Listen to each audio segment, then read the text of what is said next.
Halo adik-adik, ketemu lagi dengan kakak. Mari kita membantu si gajah merapikan rumah. Karena hari ini si gajah mau ulang tahun. Yang pertama kita rapikan benderanya dulu. Ayo kita rapikan benderanya sesuai panah yang diarahkan. Bagus. Selanjutnya bendera yang ada di atas meja. Ayo kita rapikan. Ayo dapat bintang 1. Selanjutnya, kita rias lagi benderanya agar lebih cantik. Kita rias benderanya sesuai dengan panah yang diarahkan. Yang pertama warna kuning.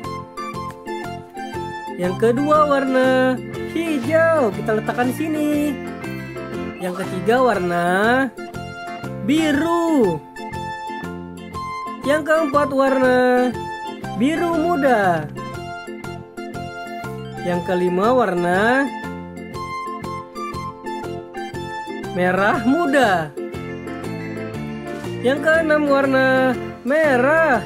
Yeay, dapat bintang lagi. Selanjutnya, kita tiup balon berwarna merah muda ke belalai gajah. Wow, tiup yang kencang ya. Selanjutnya warna merah. Tiup lagi.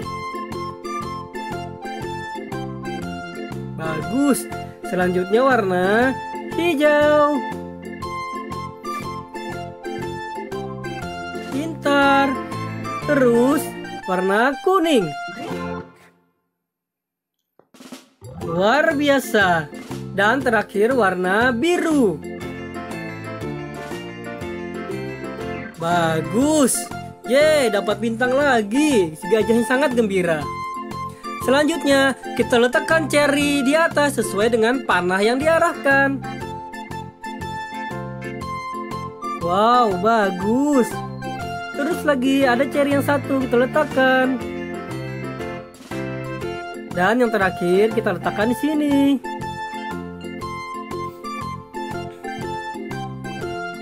Selanjutnya kita letakkan lilin. Yang pertama, lilin warna kuning. Yang kedua, lilin warna merah. Yang ketiga, lilin warna merah muda. Yang keempat, lilin warna biru. Dan yang terakhir, lilin berwarna hijau. Yeay, dapat bintang lagi. Si gajah sangat gembira. Yeay, berhasil. Gajahnya sangat gembira. Sekarang kakak mau bercerita. Jangan bosan-bosan ya adik mendengarkan cerita kakak. Cerita anak Nusantara yang berjudul Timun Emas dan Raksasa. Di sebuah kampung di Jawa Tengah, hiduplah seorang janda parubaya yang bernama Mbak Srini. Ia hidup sendiri sejak ditinggal mati suaminya beberapa tahun silam. Kesendirian membuat Mbak Srini menginginkan kehadiran seorang anak. Tiap hari ia berdoa agar Tuhan Yang Maha Kuasa memberikan seseorang anak. Pada suatu malam, Mbak Srini bermimpi.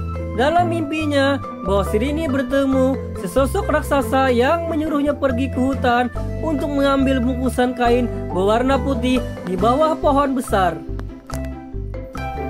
Pagi hari, Mbak Srini pergi ke hutan tempat ia biasa mencari kayu bakar. Kali ini ia penasaran dengan mimpinya tadi malam. Dan sampainya di bawah pohon besar, ia menemukan bungkusan kain kecil berwarna putih berisi biji mentimun. Tiba-tiba dari arah belakang Mbak Srini muncullah sesosok raksasa yang mirip seperti sosok raksasa yang ada di dalam mimpinya. Lalu, raksasa itu berkata kepada Mbok Srini agar menanam biji mentimun. Kelak, biji mentimun itu akan tumbuh menjadi seseorang anak.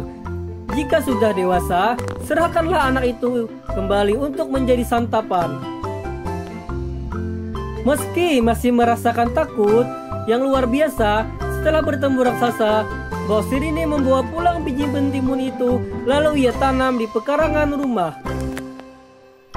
Setiap hari, biji timun itu disiram dan dirawat hingga tumbuh menjadi tanaman mentimun yang berbuah.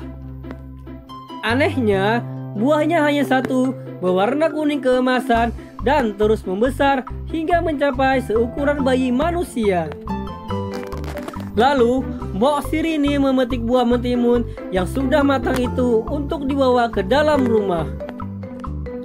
Setelah dibuka, ternyata di dalam buah mentimun terdapat bayi perempuan. Mbok Sirini lantas memberi nama bayi tersebut dengan nama Timun Mas. Timun Mas tumbuh menjadi gadis yang cantik, cerdas, dan baik hati. Saking sayangnya kepada Timun Mas, Mbok Sirini lupa bahwa ia harus menyerahkan Timun Mas kepada raksasa yang jahat untuk dijadikan santapan. Akhirnya, tibalah waktu raksasa jahat mendatangi Mbok Sirini. Raksasa jahat meminta agar Timun Mas segera diserahkan kepadanya. Agar tidak menjadi santapan raksasa, Mbok Sirini meminta perpanjangan waktu 3 hari lagi dengan alasan Timun Mas sedang sakit, sehingga dagingnya tidak enak untuk dimakan. Raksasa menuruti permintaan Mbok Sirini dan menunggu hingga 3 hari. Jika sampai 3 hari Timun Mas tidak diserahkan, maka Mbok Sirini yang harus menjadi gantinya. Mbok Sirini lalu pergi meminta bantuan petapa sakti yang tinggal di atas gunung. Petapa sakti bersedia membantu Mbok Sirini dengan menyerahkan 3 bungkusan. Bungkusan itu berisi biji semangka, jarum, dan petis. 3 hari berlalu, raksasa jahat kembali lagi menemui Mbok Sirini untuk meminta Timun Mas agar diserahkan kepadanya. Mbok Sirini tetap tidak bersedia menyerahkan Timun Mas. Raksasa jahat itu lalu mengamuk dan mengejar Timun Mas. Saat terdesak, Timun Mas lalu menebarkan biji semangka yang diberikan petapa sakti. Ajaib, biji semangka yang ia tebar berubah menjadi pohon semangka raksasa yang batangnya melilit tubuh raksasa. Tetapi raksasa berhasil meloloskan diri dan terus mengejar Timun Mas. Timun Mas lalu menebar jarum yang seketika berubah menjadi rimbunan pohon bambu. Kaki raksasa jahat terluka akibat tertusuk pohon bambu yang runcing. Meski terluka tusukan pohon bambu, raksasa terus mengejar Timun Mas. Lalu Timun Mas membuka bungkusan terakhir pemberian petapa sakti. Bungkusan itu berisi petis. Setelah dituang ke tanah, petis berubah menjadi lautan lumpur panas yang merendam tubuh raksasa hingga menemui ajalnya. Timun Mas akhirnya selamat dari terkaman raksasa jahat. Bersama Mbok Sirini, Timun Mas akhirnya hidup bahagia. Hikmah dari cerita ini adalah jangan mudah berjanji kepada orang lain tentang sesuatu hal yang tidak bisa kita tepati. Jadilah orang yang baik, tidak mudah membuat janji-janji serta mengingkari janji. Nah adik-adik, sampai di sini dulu ya videonya. Terima kasih yang sudah subscribe dan terima kasih yang sudah setia menonton video ini. Bantu ya channel ini agar berkembang dan kakak agar lebih bersemangat mengupload videonya. Ayo subscribe, like, dan share video ini. Sampai jumpa lagi di video-video selanjutnya. Dadah.